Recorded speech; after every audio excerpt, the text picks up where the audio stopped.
नमस्ते दोस्तों, गीता की धार्मिक कहानियों में आपका स्वागत है। घर में लगा दें इन दो पक्षियों की फोटो, वास्तु दोष से तुरंत मिलेगा छुटकारा, चारों तरफ से बरसेगा धन। घर को सजाने के लिए लोग कई तरह की तस्वीर लगाते हैं और यह परंपरा प्राचीन काल से चलती आ रही है। वह तस्वीर वास्तु से भी जुड़ी रहती हैं। कई बार लोग पैसे तो कमाते हैं लेकिन घर में टिकते नहीं हैं। जातक को बार बार कर्ज लेना पड़ता है, आर्थिक समस्या झेलनी पड़ती है।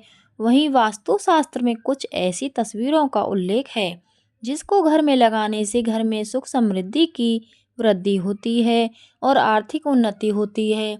इसके साथ ही वास्तु दोष भी समाप्त होता है।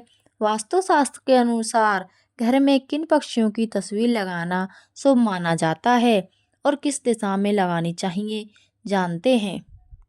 घर में वास्तु दोष होने के कारण कई तरह की समस्याएं उत्पन्न होती हैं, जैसे गृह क्लेश बढ़ना, पैसे कमाने के बावजूद आर्थिक समस्या उत्पन्न होना, परिवार के किसी न किसी सदस्य का बीमार पड़ना। ये सारे वास्तु दोष के लक्षण हैं। इसके साथ ही वास्तु दोष से घर में नकारात्मक ऊर्जा का संचार होता है। वास्तुशास्त्र के अनुसार वास्तु दोष से छुटकारा पाने के लिए शुभ और मांगलिक कार्य किए जाते हैं, लेकिन पक्षियों की भी तस्वीर लगाकर वास्तु दोष से छुटकारा पाया जा सकता है और सकारात्मक ऊर्जा का संचार होता है। इन दो पक्षियों की तस्वीर बेहद शुभ बताते हैं कि अगर घर में आर्थिक समस्या उत्पन्न हो रही है या फिर वास्तु दोष के लक्षण लग रहे हैं, तो घर की दीवार पर मोरपंख और नीलकंठ, इन दो पक्षियों की तस्वीर अवश्य लगा दें।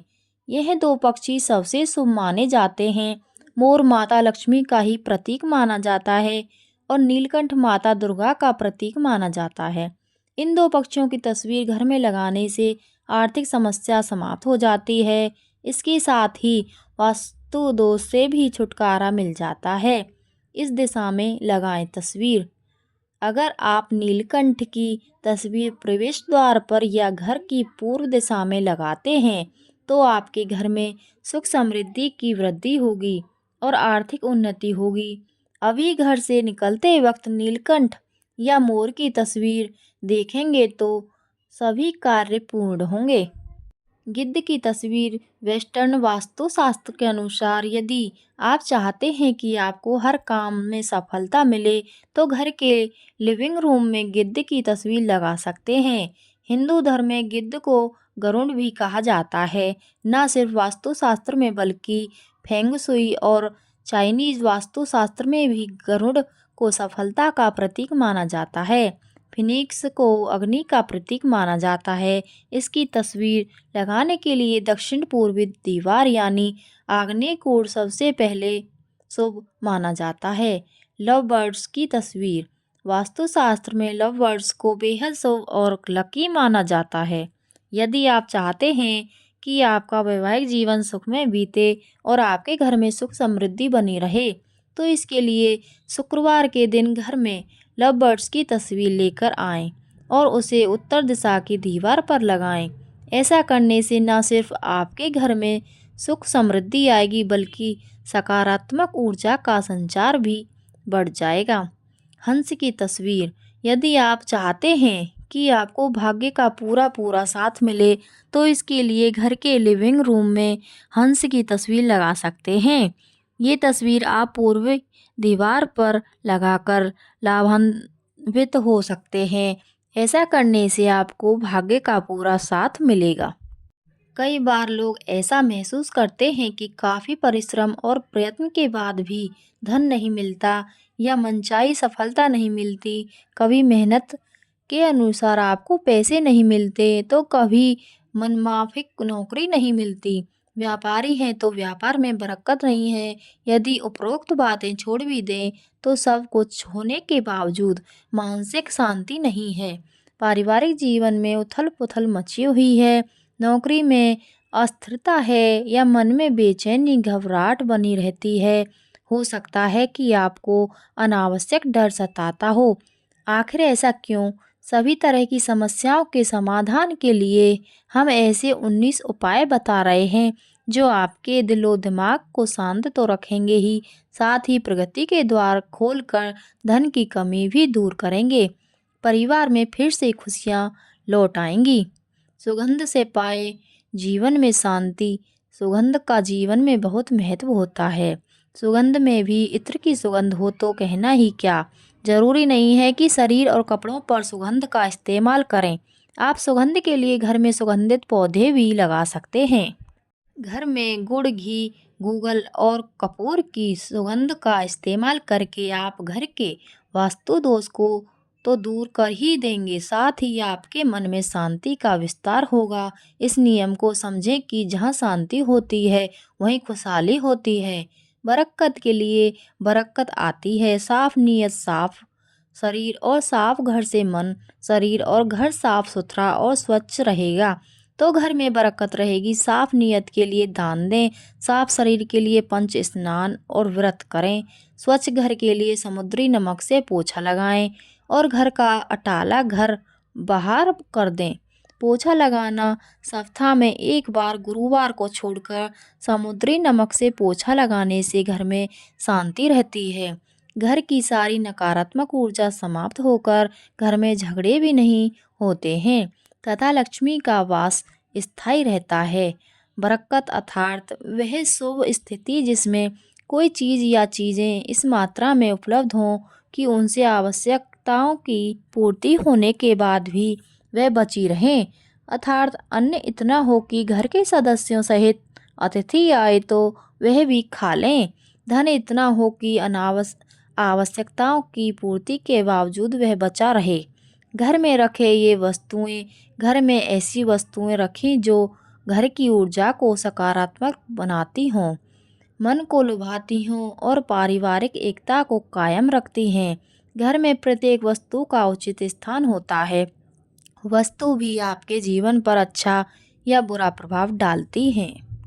बहुत से लोगों के घरों में वस्तु के रूप में कामधेनु गाय, गाय बछड़ा, नर्मदा शिवलिंग, श्वेतार्क, गणपति, सिंघम, लक्ष्मी, शंख, नजरबट्टू, बतख या हंसों का जोड़ा, द्वारिका शिला, नागमणि, पारद शिवलिंग, हीरा शंख, गोमती चक्र, श्री यंत्र, गौरोचन, मछली घर, शिवलिंग, शालिग्राम, दक्षिणावर्ती शंख, मणि, नगकौड़ी, समुद्री नमक, हल्दी की गांठ, रुद्राक्ष, हाथा जोड़ी, पारद, शिवलिंग आदि सैकड़ों वस्तुएं हो सकती हैं। लेकिन घर में क्या और कहाँ कौन कौन सी चीज़ें वस्तुएं रखें, इसके लिए वास्तु दोष दूर करें। घर का वास्तु दोष दूर करना जरूरी है, अन्यथा मानसिक अशांति बनी रहेगी। जिस घर का दरवाजा आग्नेय कोण में हो वहाँ सदा रोग और क्रोध का वास रहता है। उचित घर वह है जिसकी दिशा ईशान, उत्तर, वायव्य या पश्चिम में हो। यदि ऐसा नहीं है तो प्रतिदिन सुबह और शाम कर्पूर जलाएं। घर के जिस हिस्से में वास्तु दोष हो वहाँ कपूर की एक डाली रख दें। उस डली से सुगंध निकलती रहेगी और वह वहाँ का वातावरण बदल देगी। घर के सभी सदस्यों के सोने के स्थान उचित दिशा में रखें। घर में मोर पंख रखें, इससे भी वास्तु दोष दूर होता है। माना जाता है कि घर के दक्षिण पूर्वी कोने में मोर का पंख लगाने से भी घर में बरकत बढ़ती है। यदि मोर पंख को घर के उत्तर पश्चिमी कोने में रखें तो जहरीले जानवरों का भय नहीं रहता है। अपनी जेब या डायरी में मोर पंख रखने पर राहु दोष से मुक्ति मिलती है। पशु पक्षियों को प्रतिदिन भोजन खिलाएं। घर में तैयार भोजन की प्रथम रोटी गाय व अंतिम रोटी कुत्ते को नित्य नियम से खिलाएं। इसके अलावा प्रतिदिन पक्षियों और चींटियों के लिए भोजन पानी की व्यवस्था करें। यह क्रम बंद ना करें। 43वें दिन से आपके भाग्य के द्वार खुलना शुरू हो जाएंगे। नित्य हनुमान चालीसा का पाठ, मंदिर, दरगाह, बाबा, गुरु, देवी देवता आदि सभी जगहों पर भटकने के बाद भी कोई शांति और सुख नहीं मिलता और संकटों का जरा भी समाधान नहीं होता है। साथ ही मृत्यु तुल्य कष्ट हो रहा हो तो सिर्फ हनुमान की भक्ति ही बचा सकती है। ऐसे व्यक्ति को हनुमान जी की शरण में आना ही पड़ता है। लेकिन जो पहले से ही उनकी शरण में हैं, उन्हें किसी भी प्रकार का कष्ट नहीं होता है।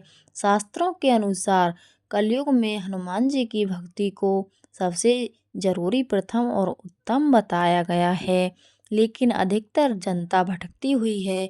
ऐसे भटके हुए लोगों को राम ही बचाने वाले हैं। हनुमान जी की भक्ति सबसे सरल और जल्दी ही फल प्रदान करने वाली मानी गई है। यह भक्ति जहाँ हमें भूत प्रेत जैसी ना दिखने वाली आपदाओं से बचाती है, वहीं यह ग्रह नक्षत्रों के बुरे प्रभाव से भी बचाती है। जो व्यक्ति प्रतिदिन हनुमान चालीसा पढ़ता है, उसके साथ कभी भी दुर्घटना नहीं होती। श्री राम के अन्य भक्त श्री हनुमान अपने भक्तों और धर्म के मार्ग पर चलने वाले लोगों की हर कदम पर मदद करते हैं। शर्त यह है कि और देवता चित्त न धरई, हनुमान जी को चढ़ाए चोलाई। यदि आप मानसिक अशांति झेल रहे हैं, कार्य की अधिकता से मन में अस्थिर बना हुआ है, घर परिवार की कोई समस्या सता रही है, तो ऐसे में इसके पाठ से चमत्कारिक फल प्राप्त होता है। इसमें कोई शंका या संदेह नहीं है। इसके अलावा 5 बार हनुमान जी को चोला चढ़ाएं तो तुरंत ही संकटों से मुक्ति मिल जाएगी। इसके अलावा प्रति मंगलवार या शनिवार को बड़ के पत्ते पर आटे का दिया जलाकर उसे हनुमान जी के मंदिर में रख आएं। ऐसा कम से कम 11 मंगलवार या शनिवार को करें। पीपल की पूजा, पीपल को सिर्फ शनिवार को ही छूना चाहिए। शनिवार को पीपल के वृक्ष में काले तिल, कच्चा दूध, गंगा जल, शहद, गुड़ को स्टील या चांदी के बर्तन में डालकर अर्पित करें। व सरसों के तेल का दीपक प्रज्वलित करें। बस यह कार्य प्रत्येक शनिवार को करते जाएंगे तो धीरे धीरे दुर्भाग्य दूर होता जाएगा। केसर का तिलक, श्री महालक्ष्मी का ध्यान करके मस्तक पर शुद्ध केसर का तिलक लगाएं। धन लाभ के समाचार मिलेंगे। घर के बाहर शुद्ध केसर से स्वास्तिक का निर्माण करके उस पर पीले पुष्प और अक्षत चढ़ाएं। घर में लक्ष्मी का आगमन होगा। बेटी और पत्नी का सम्मान जरूरी। पत्नी और बेटी लक्ष्मी का रूप होती हैं। भूल कर भी इन्हें ना दुत्कारें, ना कोसें तथा ना ही कोई अशुभ वचन कहें। पत्नी और बेटी के दुखी रखने से आप कभी सुखी नहीं रह सकते। एक बार यदि पत्नी रोती हुई अपने माता पिता के घर चली गई तो याद रहे, इस पाप कर्म से आपके घर की बरकत भी चली जाएगी और आप बर्बाद हो जाओगे। धन, वस्त्र व मान देकर पत्नी को मनाएं। वीडियो अच्छी लगी हो तो लाइक करना, शेयर करना, सब्सक्राइब करना ना भूलें। चैनल पर बने रहें। धन्यवाद।